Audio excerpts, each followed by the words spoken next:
Plastic pollution is fast becoming a major issue across the UK, and in the bigger cities, this is felt significantly more. In London alone, at least 200 tonnes of waste is removed from the Thames each year, much of which is plastic. So what are communities in London doing to attempt to combat this issue? Well, this is Refill Therapy in Hackney Wick. It's one of the many zero-waste stores that are popping up across London to offer communities a more sustainable option. I spoke to co-owner of the store, Alpesh Patel, to ask him a bit more about what is on offer at the shop.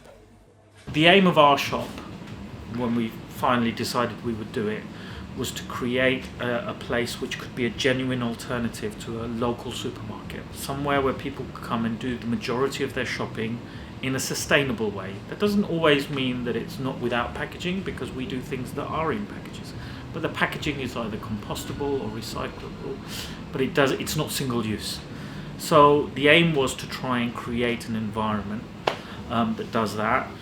So you can buy anything that you would want on your weekly shop. So from household products like laundry liquid, cleaning products, dental, toothpaste tablets, soaps. So all different alternatives on the non-food side.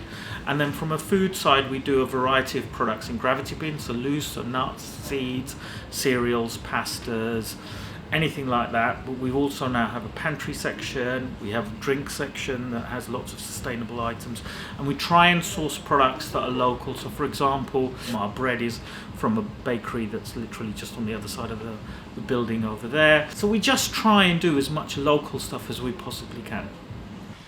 Refill Therapy is one of approximately 200 refill stores that have opened up across the UK in what's been coined the zero waste revolution. These stores are offering their communities a more sustainable option and helping to combat plastic pollution. I went down to West Norwood in the south of London, where the community there have had a unique idea about how to raise awareness of the issue. This is Plastic Mountain. It stands in the centre of town in West Norwood to provide residents with a stark reminder of the effects of plastic pollution. I spoke to the creators behind the project. So Plastic Mountain's a participatory public artwork all about the plastic issue. So I'm a sculptor, and I've over the last few years I've been moving away from sort of man-made materials to more natural materials. I've been making sculptures out of earth, and Adeline approached me to do something locally about plastic, and I'd had this idea cogitating, and then together we've worked on it and made it a reality. Yeah, I think it was born also from the pandemic, because during the pandemic there was a lot of using single-use items, a lot more than we would have done before, and PPEs and all this, and so obviously there was a willingness to do something about it.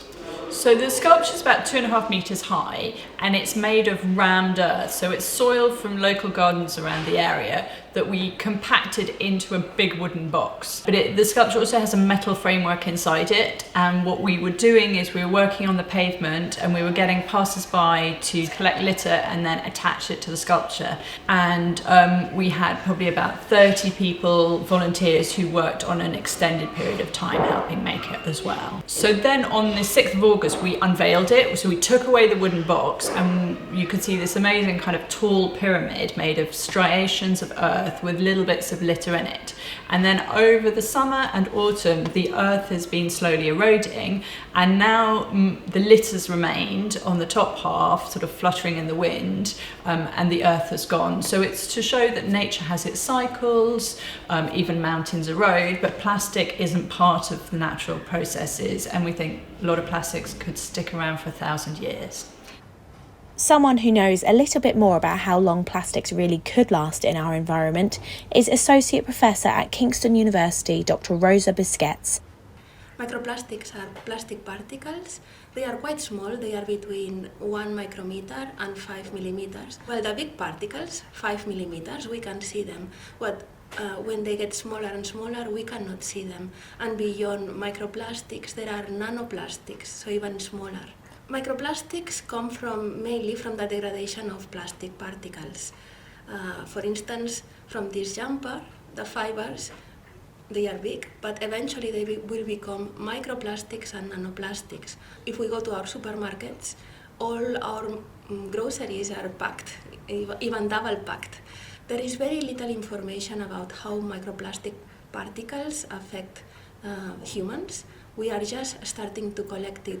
So we think that it will affect our lungs, and the studies that are becoming available, they point towards an inflammation of our immune system, and if our body is inflamed, then we are more susceptible to diseases. We think that in 1 year or two we will know more about the toxicity of microplastics. Our rivers, oceans and wildlife are all being overwhelmed by plastic waste, and microplastics are already entering our food and water. How could your community be doing more to combat plastic pollution?